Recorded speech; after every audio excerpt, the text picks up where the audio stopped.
Good morning, everyone. I am Musnalima Bekesriani. It's an update news.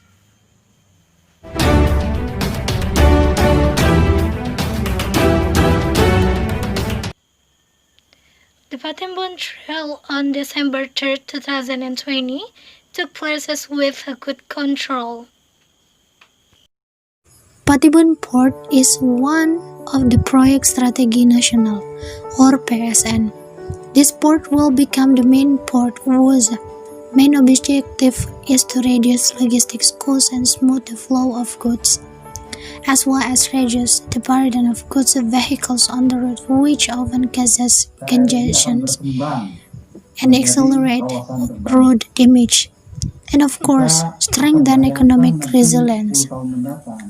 Ahead of the soft launching of the Patimbun port operations, the Ministers of Transportation Budi Karya Sumadi checked the port's operational readiness by directly observing the loading and unloading trials that were carried out at Patimbun Port, Subang, West Java on December 3rd, 2020. Also present at this trial were Director General of Sea Transportations R. Agus Purnomo, Director General of Land Transportations Budi Setiadi, and ranks of other relevant stakeholders such as Kemenkomarves, Ministers of PUPR, TNI, Polri, PTPP, PT Hutatama Karya, PT Adikarya, and others.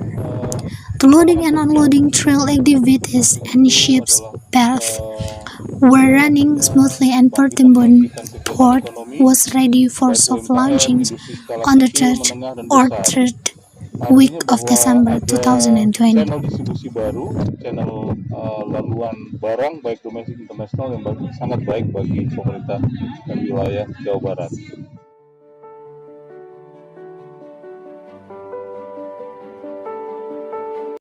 The suspect's determinations as a follow-up to the arrest operations conducted by KPK on Friday, December 5th, 2020 in the morning. Berdasarkan bukti permulaan yang cukup, KPK telah menetapkan 5 orang sebagai tersangka. Sebagai penerima adalah CPP, yaitu Menteri Sosial, kemudian MCS. The KPK appointed 5 officials within the Ministries of Social Affairs, including Social Minister, Juliari Batubara, MJS, and AW are known to be committed officials at the Ministries of Social Affairs. Meanwhile, AIM and HS are private parties. The chronology of the silent operations began on December 4th, 2020, when the KPK team received information about the alleged receipt of a sum of money by state officials given by AIM and HS to MJS, AW, and GPB. Especially for Juliari, the money was given through MJS and SN. The money had previously been prepared by AIM and HS in one of the apartments in Jakarta and in Bandung, which was stored in 7 suitcases, 3 backpacks, and a small envelope with amount to around 14 billion. Furthermore, the KPK team immediately secured MJS, SN, and other parties in several places in Jakarta, and then those who were secured, along with the money totaling around 14 billion, were brought to the KPK for further investigations.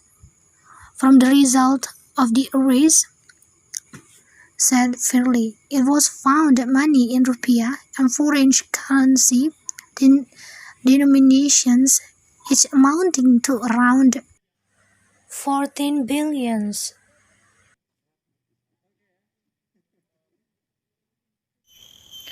The government closes teachers' recruitment for civil servants starting in 2021.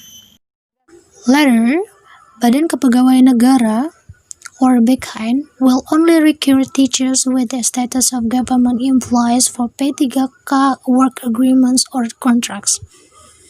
The head of BKN, Bima Haria Wibisana, ensured that there was no admissions of teachers with the status of civil servants during the implementations of Japan as in 2021. However, the status of the recruit teachers will later change to become government employees with a work agreement or P3K. The acting head of BKN Public Relations Bureau, Paryono, also said that the new system of receiving teacher status as P3K was due to the unresolved problem of disturbing teachers. Even it survived in not only teachers have changed their status to P3K, but other personnel such as nurses, doctors, and also public service. Because in developed countries, there are more P3Ks than civil servants by only 20%. So in the future, the system will be changed to P3K, especially for P3K for teachers' position. According to the agreement of the Ministers of Education and Culture, the Ministers of PAN-RB, the Ministers of Finance, the Ministers of Home Affairs, and the BKN. That was the news this morning. Follow the next update news on Update News 2 hours from now. I am Husnul Timabri Kesliani, and see you.